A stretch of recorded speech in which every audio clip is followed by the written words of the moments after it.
zadovoljstvom pozdravljamo razsodbo Vrhovnega sodišča v zadevi nadzorovanja novinarja Tomaža Ranca.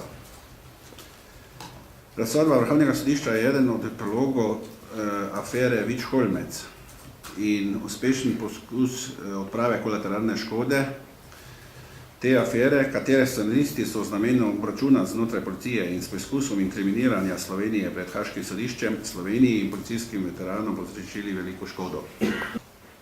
Eden od uspešnih poskusov skrivanja resnice in dejstev, pomembnih tudi za Tomaža Ranca, je bilo tudi 8-mesečno zadrževanje dokumentacije o aferi Vič-Holmec in preprečevanje izročitve te dokumentacije parlamentarni preiskovalni komisiji s strani okrožnega državnega tožilca Gorazda Fišerja.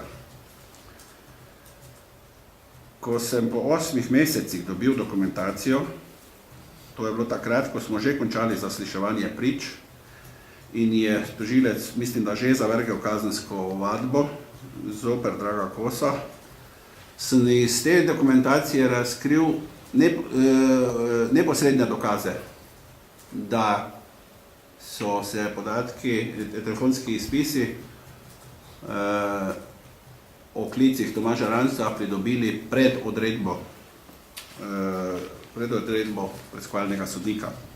Sodba tudi kaže, da sta generalna državna tožilka Zdenka Cerar in okrožni tožilec Gorazd Fišer ščitila kršitve ustavnih in človekovih pravic, s tem, ko sta preprečila kazenski pregon Draga Kosa.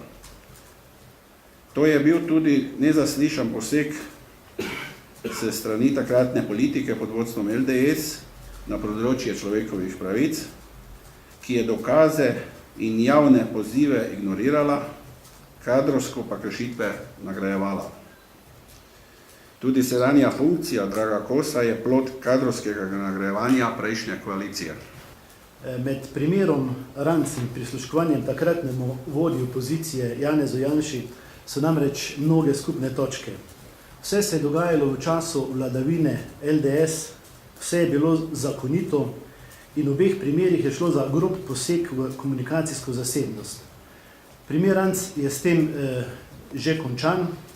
Žal je moral Tomaž Ranc, odgovorni urednik Večera, to doseči s civilno tožbo, ker državni organi, to je tožilstvo, ker so državni organi ščitili nezakonitost.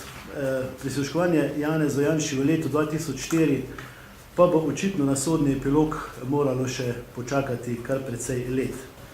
Ker so ti posnetki oziroma prepisi pogovorov pokazali, da v teh pogovorih ni šlo za spodbujanje incidentov v Piranskem zalivu, je povsem jasno, da je bilo vse to politično motivirano.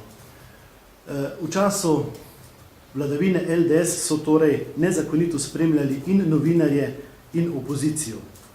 Vemo za ta dva primera, za primer Tomaž Ranc in za prisluhe oziroma pogovore med Janezom Janšo in gospodom Sanaderjem.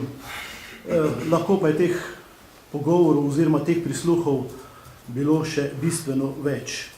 Preiskovanje afere Vič-Holmec se strani Tomaža Ranca in tudi kasnejša razkritja so, kot veste, spodnesle takratnega ministra za notranje zadeve Mirka Bandlja in po tej zadnji razsodbi v SDS tudi pričakujemo še ustrezne konsekvence. Prisluškovanje Janezu Janši pa ima po naših ocenah tudi elemente afere Watergate in bo prav tako morala imeti v prihodnosti tudi svoje politične posledice. Jaz pričakujem, da bo zmogel ob dokazani subjektivni krivdi toliko moči in odgovornosti, da bo povlekel konsekvence kot javni nosilec javne funkcije.